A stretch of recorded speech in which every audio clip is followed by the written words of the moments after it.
What's up, everybody? Hello, welcome to the Hustling Sideways podcast. I'm Allen Halas. I'm a music writer. And I am Jim Love, and I'm a keynote and motivational speaker, and we are both here in Milwaukee as usual. Yes, it is episode 47. It is almost Christmas time. It is. We're getting closer to 50.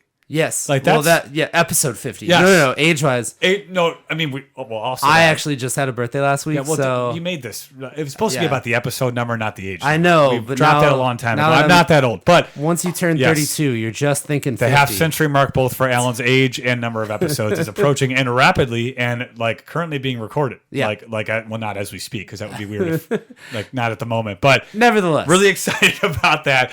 Yes, really pumped to be here. And it is almost Christmas, which is awesome. Although we have Marquette close on. I don't know what Alan's doing. Yeah, it's a Marquette game day that we're recording on. And one of us Marquette alums may have forgotten to wear his Marquette gear. That's but you're fine. going to the game literally I am, right from this podcast. Correct. Yes, and we did not beat the Badgers, as some of you may know, but it's fine. But Baylor is good. That was good. Yeah, it was a game I didn't go to, which is telling me that I maybe should avoid. Are you the bad luck I'm charm? the guy. Oh no, I'm the guy. Well, those good. season ticket holders. I know. It's the worst. Anyway, but that's okay. We move on. Yes. Anyway, we have an amazing guest who is also currently at Marquette. Yes. Involved with the 707 Hub and all sorts of things. Jim, who do we got on the show? I want to introduce you. We have Stu Roche, and Stu is the assistant director of sports performance at Marquette and the founder of MyMomentum. And Stu, you are originally from Stamford, England, so we are now adding an international person I think it to counts. our podcast. It counts. I don't care that you live in Milwaukee. I mean, I like that you're here, and I'm glad that you're in person. But England is on the list, and I mean, clearly you'll start talking, and they'll realize that you're not from here, which is wonderful. So welcome. Yeah, thank you for having me. I appreciate it. You're welcome. So you live now in the Milwaukee area. Correct. Yeah. Okay. Awesome. Yeah, been here since 2015. 2015. Okay, wow. That's great.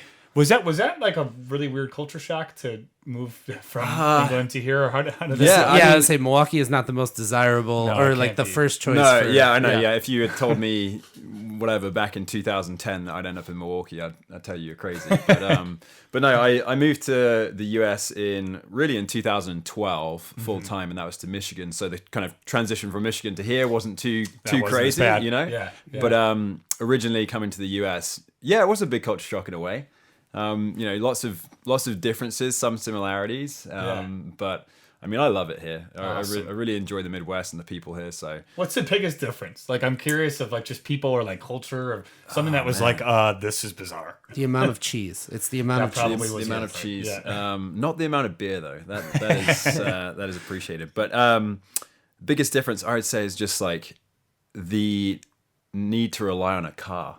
Oh, you just have to go. You really have to get in a car to go anywhere, especially if you want to go shopping or whatever. Yeah, everything is based on the car. Versus in the UK and Europe, it's all within walking distance a lot of the time. People walk or bike. So I would say that was the most stark difference, apart from the amount of salt in food as well. Got it. Okay. That was big. Well, this explains all these analogies. I mean, it sounds like you're healthy walking in the UK, and we're driving, and everyone's slightly overweight. And we're eating all the salt. And we're eating all the stuff. Yeah. None of those things add up to be good, which it leads us to our next point of you being in sports performance and taking care of some very healthy and fit kids. So you obviously came to Marquette. Talk about how that worked out. What was that journey like, and how did that job open up for you? It was kind of random actually. Well, originally I came to the States for a study abroad semester. Okay. So grew up in the UK. I was son of a fighter pilot. My dad was in the Royal Air Force, so we bounced around a lot. And I went to boarding school in England, and through that process, I just fell in love with sport. That was the hub of everything to do with boarding school was playing sport really. So grew up playing a lot of rugby. Went to university, studied for sport and exercise science. Decided to come out to the University of Michigan for a study abroad semester, and I mean, talk about culture shock of collegiate sport in the US. Oh my gosh, you know, I think nowadays people know more about the NCAA in England, Europe, Australia. But back when I was kind of growing up, I had no idea about anything to do with collegiate sport in America. And so when I got here and I saw, 114,000 people in the University of Michigan Stadium, watching 18 to 22-year-olds run around a field, I was just blown away. And I'm thinking too, even the festivities leading up to, probably people hammered at a tailgate. It's just because that's sometimes there happens to be a game inside, and it's the outside that's wild. I mean, obviously Michigan, with it being essentially a large town in one Right. stadium, that had to be a wild one. Yeah. So that was crazy. That was like an eye-opening experience to come there in 2010, I think it was. And that's really when I found out, I guess, that strength conditioning is a profession that you can do. Yeah. So decided at that point in time to kind of switch gears from more of the scientific lab-based focus into more of the fast lane of being involved with athletic teams and stuff like that. And so came back out in 2012 and started working at the University of Michigan. And through a couple of internships and kind of mutual connections with different coaches, I wound up getting connected with the head coach at Marquette, and in 2015 moved out here to start the first job. Yeah. Awesome. So you went home. You were just there to study abroad in 2010. Went back to England. Correct. Came back 2 years later. Came back. 2 years later, basically. Yeah, exactly. My mum was like, "Don't go to the US, meet a girl, and never come back," and that's exactly what I did. What I was gonna say. There you go. Yeah. So what sports specifically do you work with Marquette? I work with the 2 tennis programs, men's and women's, and then also actually the 2 lacrosse programs, men's and women's. So I have just over 100 student athletes under my wing. We have a staff of 5 and with 14 sports. The director there, Todd Smith, he's with men's basketball. Yeah. His wife works in the department. She's with primarily the women's basketball, and then there's 3 of the rest of us that deal with the other 12 sports, basically. Interesting. So your intro really to sports performance, was it in 2012 or was it in 2010 being in Michigan? Essentially in 2012, really. My first Okay. internship was at the University of Michigan. Prior to that, really, was just involved in sport, but not in coaching per se. So now, like 10 years later, within sports and just sports medicine and performance, like, has everything just shifted? Like, I can imagine the focus is of 2012, what you had access to just generally, and how much that's changed, probably the student lifestyle. Like, I'm just so curious, like, you seeing that of you know, like, has your mindset had to change on how you treat athletes massively. individually, etc.? Massively, yeah. It's changed hugely. I think one of the biggest differences, and you see it in, not even in the athletic population, just in the general consumer market, is the amount of wearables that people have. You have like Oura rings, Whoop bands, like everything to track every kind of biometric you could desire.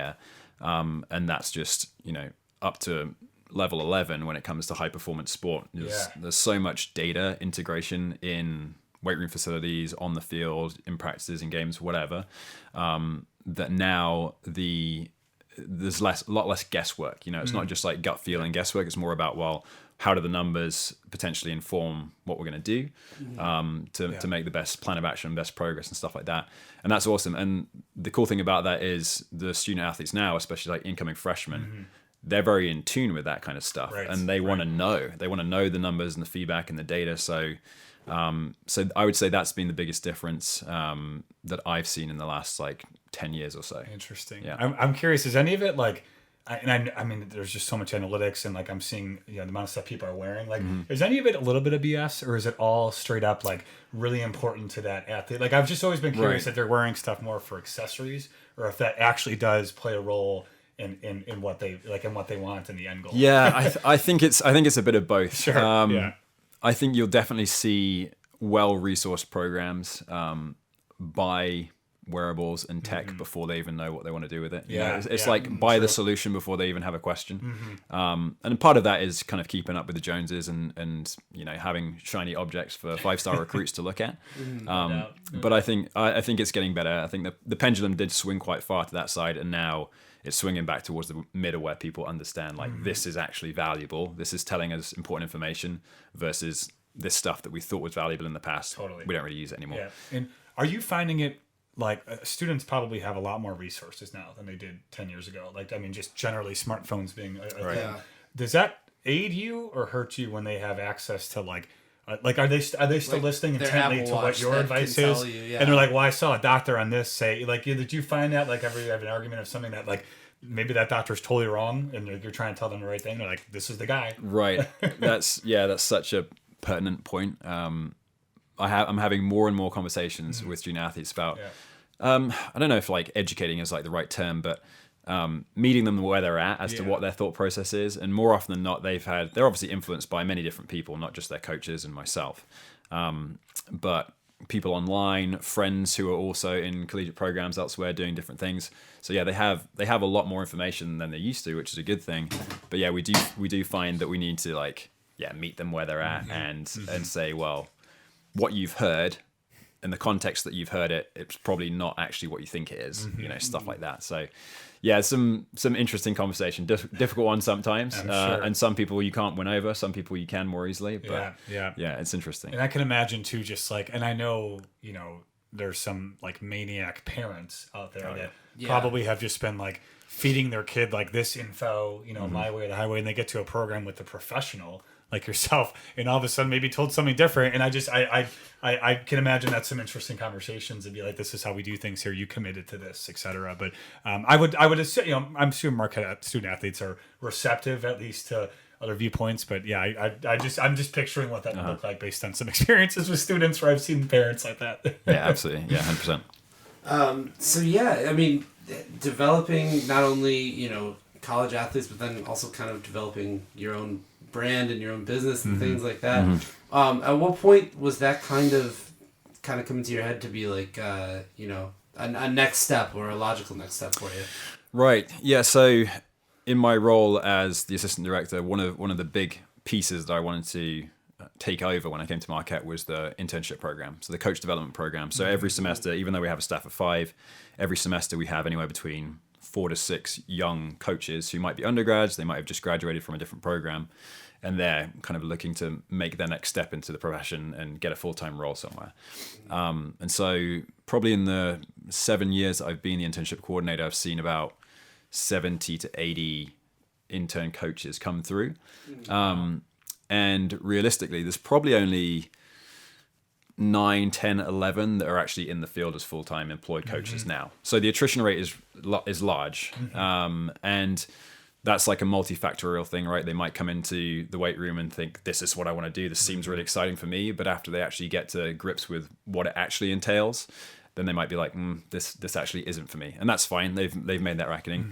But for me, what I found was that wasn't the only reason. There seemed to be all these roadblocks and reasons why young coaches couldn't actually gather the momentum, to excuse the quip, to move into a full-time role. And so I thought, okay, what are the issues? Let's address those. And let's try to serve the younger coaches by providing this new service that we came up with called MyMomentum, to really give them much better information about how to step into a role of strength and conditioning, how to develop in the field, and how to make better decisions, really. Yeah, absolutely.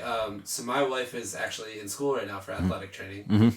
So, in probably those shoes of somebody that would be a client of yours, and wanting to, she has the goal of eventually opening up her own practice as well. So, but what I'm finding with her, just dealing with her students that she's working with too, is she's saying, because she's a little bit older than the college kids coming straight out of undergrad that are... She's almost 50, so, yeah. Now I'm in trouble. She's a little bit older than the students that are coming straight out of undergrad, and they all have the same goal of being athletic trainers. But she has a little bit more of a leadership perspective, but I don't think that's something that's necessarily... it can't be straight up taught. It has to be kind of learned with a little bit of experience. Absolutely. So do you feel like when you get, new coaches in and you have to kind of like that's like a reality is when they learn that is probably dealing with students for the first time or dealing with athletes for the first time. So what is kind of the biggest challenge for you in terms of getting a new coach in and getting them acclimated to like some of this has to just kind of be learned on the job? Yeah, I think you hit the nail on the head. I think part of the reason young coaches struggle is because the preparation that an undergraduate degree gives a performance professional is not adequate. And a lot of that is, as you said, due to the experiential learning of what you need. So they have all the book smarts and the theoretical knowledge of most of what they need. And then they step into the weight room and they think, they're just gonna be able to apply it. And they get hit in the face with, well, now you need to read the room and you need to be able to communicate well and communicate differently with this person versus this person. And find your coaching voice and be able to project in a room that's 120 decibels loud with hard rock music. Yeah, exactly, and chains clanging everywhere and stuff. So I don't think a lot of undergraduate programs prepare young professionals well to step into that role, and so that's where the chasm is, I think. So that's why it takes young coaches 2, 3, 4 internships, which may last a semester each, before they really have any credibility or confidence in being able to apply for a full-time role and say, I'm ready for this. And I think that's where a lot of attrition happens. So that's part of what we're trying to do, is help young coaches find developmental opportunities that are right for where they are. Because you might have a young coach who's really green and all they need is a simple internship of like just getting in front of groups of athletes and being in that environment, versus you might have a coach who's had 3 or 4 internships and they're starting to niche down and they're figuring out, well, I actually want to work in the private sector, but I don't want to work with youth athletes. I want to work more with NHL or NFL guys who are in the off season. So like how can we help them find the right situation for them to be able to develop and get the right experiential learning rather than the wrong one, basically. Yeah. And I think a good component of it too is teaching leadership. I think, it's interesting too, like working with, in the sense of, I'm using my wife as a reference here, where she's worked with a lot of high school teams where, of course, you have your coaches, that your head coach, that's your leader. And she's got an athletic trainer, like a main athletic trainer. And right now she is under the main athletic trainer. So there's a lot of voices in the room at one time. How do you coach somebody to say, okay, you have to find your role necessarily? You know what I mean? Where because the student athlete is going to listen to their head coach because that's their guy. But of course they're going to trust the trainer. But how do you kind of teach them to like fit into somebody's system, kind of thing? Yes. Or don't you? No, you definitely do. When they're young and they're learning, we try to put them in as many positions as possible to be a fly on the wall in some sense, but be like not a passive fly on the wall, but like always be involved. And so as much as possible, we like to bring our intern coaches into meetings with us, for example. So obviously they're out there on the floor, they're helping to coach, they deliver sessions. That becomes comfortable for them. But then we want to bring them into a one-on-one meeting with myself and the head women's lacrosse coach when we're talking about an athlete that's struggling with some kind of mental health issue or something like that. Have them in there so that they experience that conversation first, and they're like, okay, these are the kind of social dynamics that are at play, and then we'll go and recap that conversation and say, did you notice how I approached it, saying these things rather than saying these things, and going through that. So give them as much exposure as we can to those roles where they can see the different hats that you have to wear. See the lane that we exist in, but not saying you can't step outside of your lane, but you've got to understand where your jurisdiction lies as to this is where I have influence versus this is where somebody else is better positioned to have influence.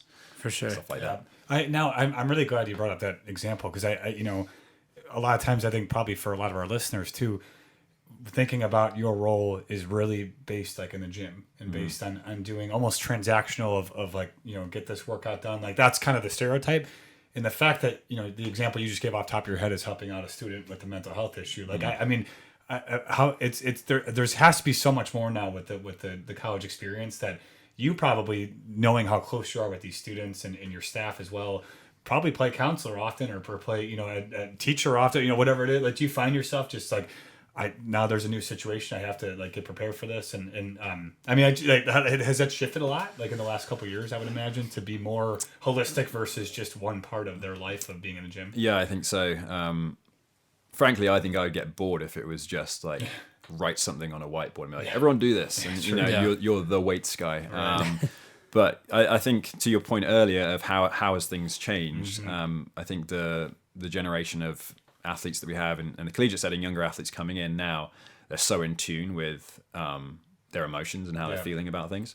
And so you're right, we do have to act as this kind of bounce board of emotional content and understanding like where they're at, and reading between the lines a lot of time. Just seeing an athlete come in and reading, is their behavior normal as to what they're normally like, or is something off with this person? And if they're off, are they the kind of person that I need to go and address straight away, or do I need to wait until after the session to put my arm around and say, is everything okay with you? So, and that's why I love sport in general, but certainly college it's such a puzzle. There's so many different pieces in there. You have to be so creative with how you address all these different aspects of a performance problem, because it's not just about how much weight they can lift. It never is, and never will be. It's about how all of these pieces, including mental health and obviously their technical execution of their sport, and how can you be a piece of that puzzle and bring your highest level of contribution to it, that's what excites me about great. it. Yeah. So you obviously created MyMomentum, and talk us through the moment when you realized that this is a thing that was needed. I mean, it sounds like super niche and awesome and very needed. So I'm like, what was that process like, and what was the moment of like, this is something I need to do? Right. Yeah. So coming back to these like young coaches, to paint you a picture, young coach who might be 19, 20 years old, they're about to graduate from their undergraduate degree. Maybe they've done 2 or 3 internships in the process. All of these internships are voluntary and unpaid. Yeah. They may have traveled and paid out of their own pocket to live somewhere. So there's quite a lot of like financial investment and commitment to be able to do this. And then at that point in time, they're still not really ready, or they don't have a network to lean on to say, can somebody vouch for me? I want to get a job.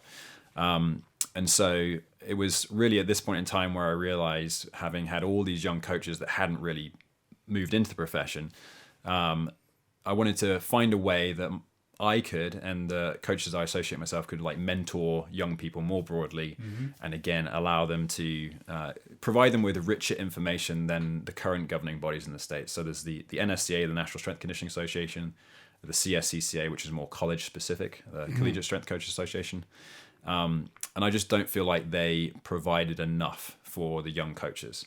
So I wanted to, at a time where there's like quite a lot of negative talk in the coaching community about internships and pay and career satisfaction stuff, I wanted to be a bit of a positive force for change and lead that with the next generation of strength conditioning professionals.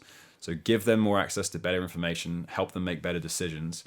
And also one of the big pieces, and we can talk about this with the seminar and other things we have planned, is give them a hub and like a point in which they can network. Because you have all these established coaches saying things like, you got to go out there and attend seminars and conferences. You got to get networking, blah, blah, blah.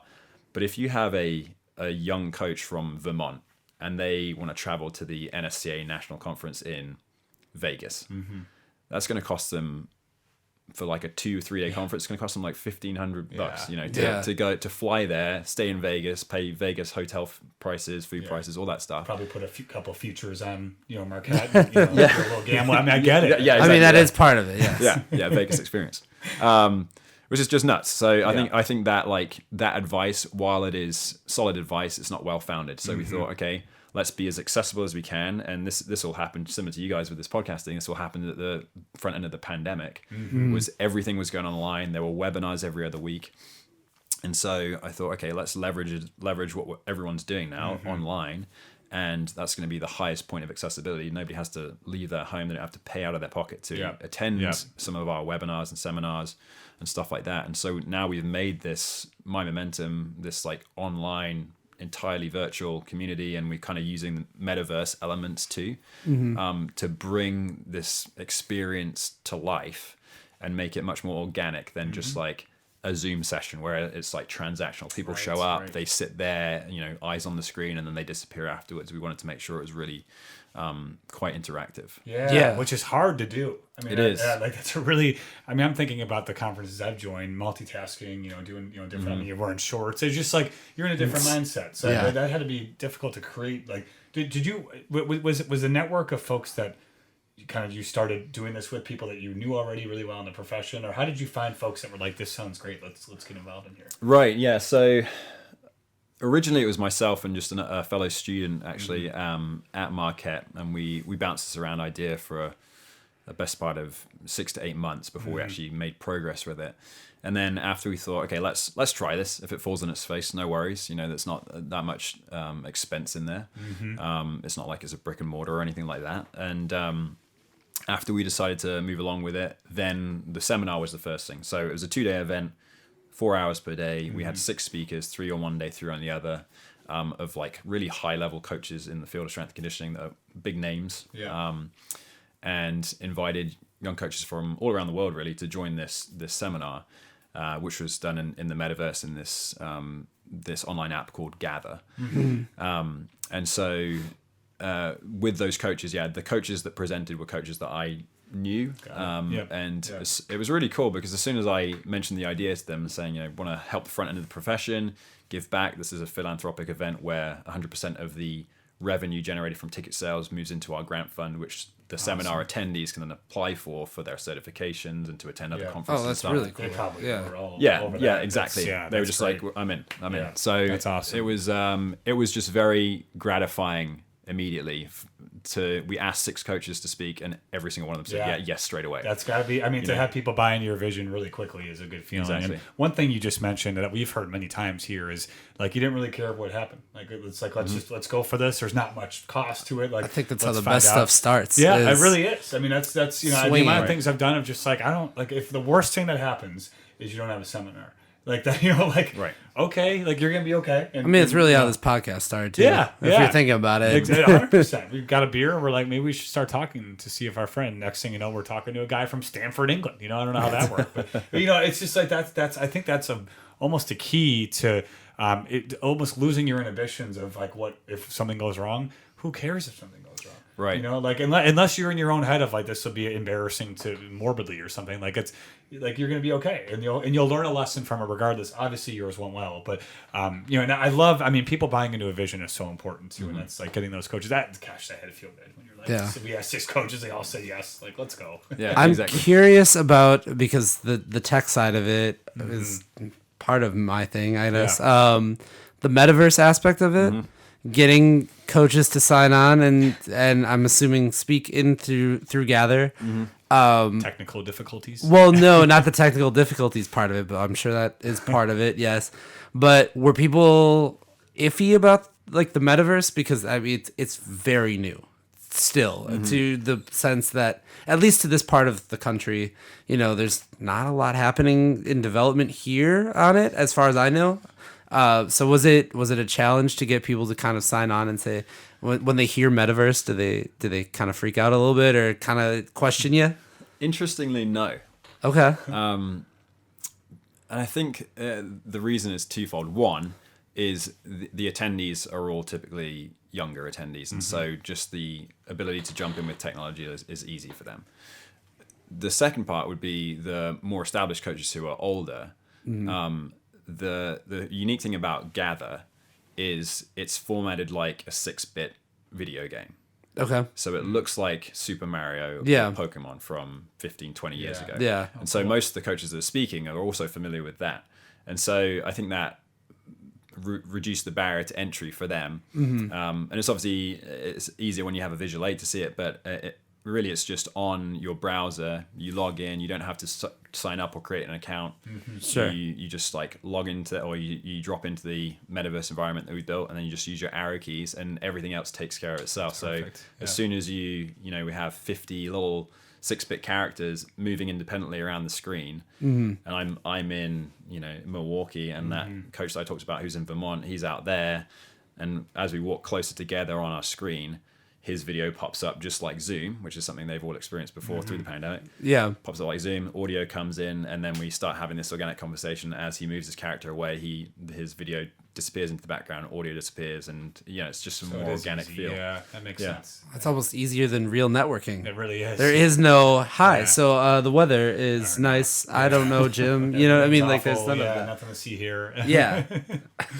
Now, did you see? So, and you've done how many seminars have you done? We've done 2. The first one is in 21, and last one just this year in May. Yeah. Awesome. And did you see that network really starting to grow and people like connecting with each other? Did you hear like any story? What was some of the good things that you kind of took away from that?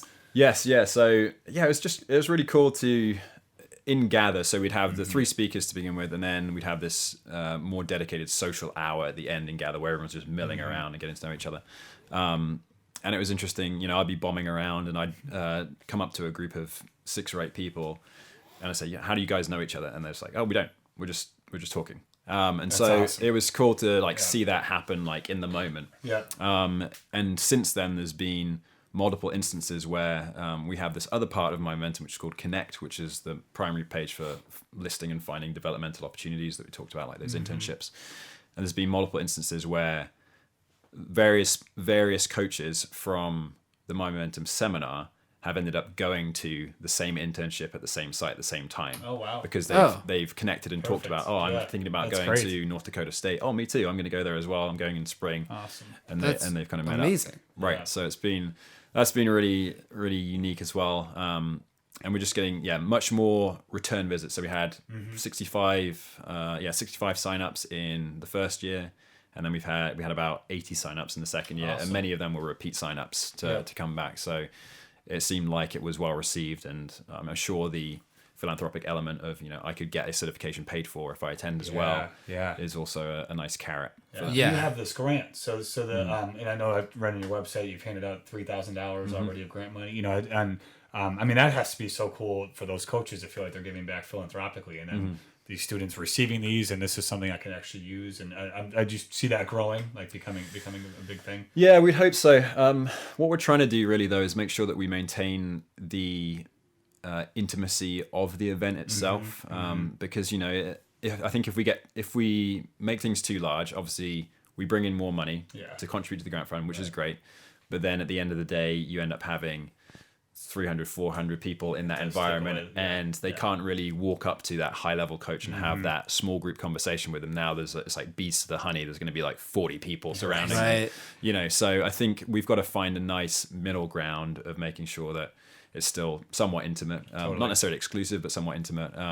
But we're finding other ways that we can bring in money. We have a number of partners or sponsors to MyMomentum now, so we can kind of supplement those areas too. Yeah. What's the ultimate goal? I mean, so do you want would you want to have, is one of them going to be in person at all, or will this all kind of stick in I talked about that with somebody else about 6 months ago, and our original plan when we came up with the idea of the seminar to begin with was to have it in person as soon as possible. Right. Because we thought, this is something that young coaches need to experience, of like actually being together in person and actually leaning in and having a conversation. But we quickly realized that went, like, it kind of flew in the face of what one of our core values is, which is accessibility for as many people as possible. Affordable and accessible. Exactly. That does speak volumes. I was kind of thinking you were going to say that, because I think this makes sense for, like, particularly, it'd be one thing if this was a seminar for successful, multi-million businesses. You know what I mean? It's just like these people can afford to go wherever they want to, but this is literally for the students that need to have something that's right there at their fingertips. And I could see something maybe being in person, but the flagship sort of, this is what we do, you're all welcome here type of thing. So yeah, that's interesting. Exactly. Yeah, very cool. Where do you see this kind of going? What's your kind of like immediate next steps for growing MyMomentum? I think the next thing for us is really just trying to get more people to hear about what we're doing and the resources that we're offering. And that probably ends up being getting in the mailboxes or in the ear of internship coordinators in like ex-phys departments or kines departments at different schools, so they can tell the students, hey, if you're interested in strength conditioning, this is MyMomentum Connect. It's a great resource where you can find these developmental opportunities. So I think like the big picture, big hairy audacious goal for us would be to be like known as the only site that you need to go to find developmental opportunities and resources about how to develop as a performance professional. That would be awesome. Yeah. Has this been like a Big East thing at all, or is it like have you found schools within the conference that have?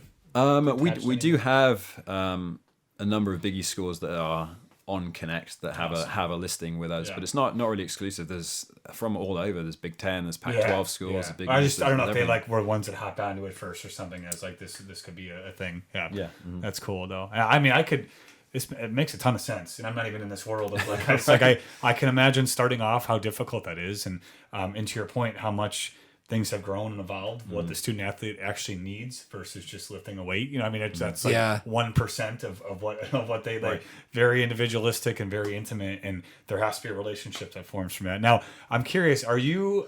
This is a funny question, but when you're in the weight room, are you like a yeller, or are you more like, hey guy, like I like do you have to like get, what's your coaching style? And if you do have a yelling, we probably need to hear it. Is what the story is. Yeah, I'd say so. Like naturally speaking, I'm quite an introverted person. Sure.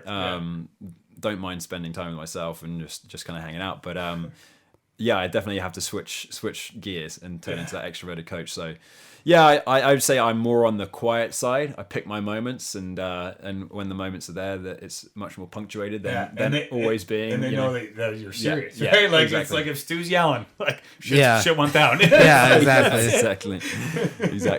But no, it's a fun environment to be in. It's an awesome job. There aren't too many jobs where you can go to work in sweatpants and a hoodie. No, totally.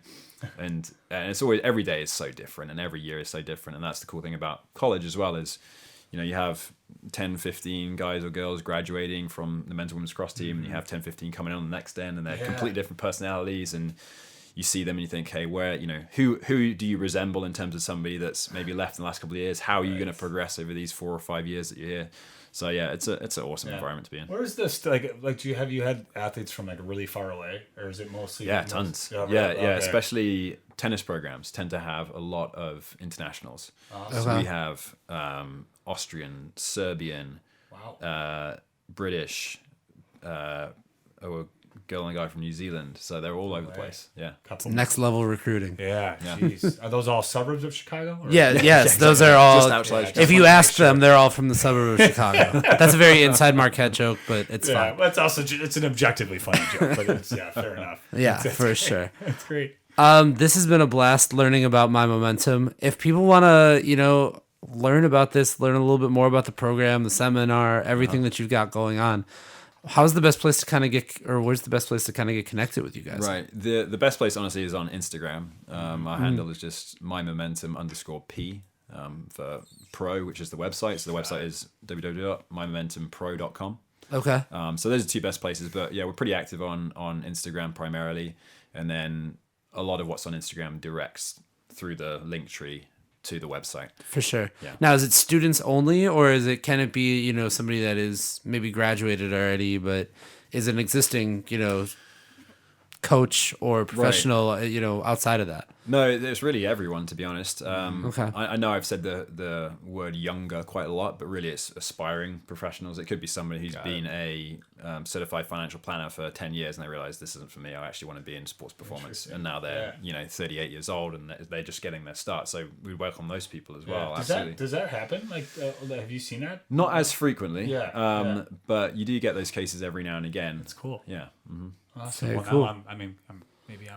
I would say Jim's going to sign up right now. Getting into this. That's how this works. Is we're just recruiting Jim. This whole thing has been one big recruiting for you, actually. Yes. Yeah. Thank you. And I expect dinner and some wine, and then maybe we'll talk. It'll be good. We'll tell you about it after the Marquette game. Yeah. Perfect. But this has been a blast. Thank you so much for doing this. Thank you for inviting me. Yeah. Thank you for teaching us all about MyMomentum and a great program. Amazed to see, want to see it grow for sure. Yeah, and we should also say the way that we met Stu was by the 707 hubs at Marquette about 3 weeks ago? A couple weeks ago. Which is an amazing spot on campus. The reason why I'm bringing it up is stay tuned for more announcements about hustling sideways in the 707. You're getting good at this podcasting thing. That's what you call a tease, is what that is. And in I'm laughing, but we're going to have some good stuff in 2023 with 707 Hub and Hustling Sideways. I'm just going to keep saying it that way. Now we got to deliver on it. Yeah, it'll be good. But in the meantime, you can do that. You can keep up with us. You can find us everywhere too. We're Hustling Sideways. We're on Facebook. We're on Twitter. We're on Instagram, YouTube. We are on TikTok as well. So we have all sorts of stuff there. So you can connect with us there. We have episodes of this show. You can download it on Spotify, Apple, everywhere that you can get your podcasts as well. So make sure you go and subscribe to the show. You can get a new episode from us every week as well. Every other week we're with a guest. Every week in between, we're giving you some tips, tricks, things that we've gone through. It's a momentum. It's about hustling, right? I mean, there's look at see, I like what you're doing here. There's a lot, yeah. So all of that can be found by by subscribing as well. And if you want to be on the show, send us an email. We are hustlingsideways@gmail.com. And you too could be right here on this very show. Stu, thank you so much for doing this. Thank you, man. And we will see you next time. Thank you for being here. Oh, yes. Thank each other more. That's right. We did say we were going to do it. Thank you for being at your home and letting me in. And thank you for making time before the Marquette game. I mean, it's a big day. Big game. Big day. You're going to have to catch up big to... Big game, big day. Yeah. There we go. So thank you for doing that. Thanks, everybody. We will see you next time on the Hustling Sideways podcast. Oh, God. Take us out of here, Jim. Well, keep on hustling. See you next week.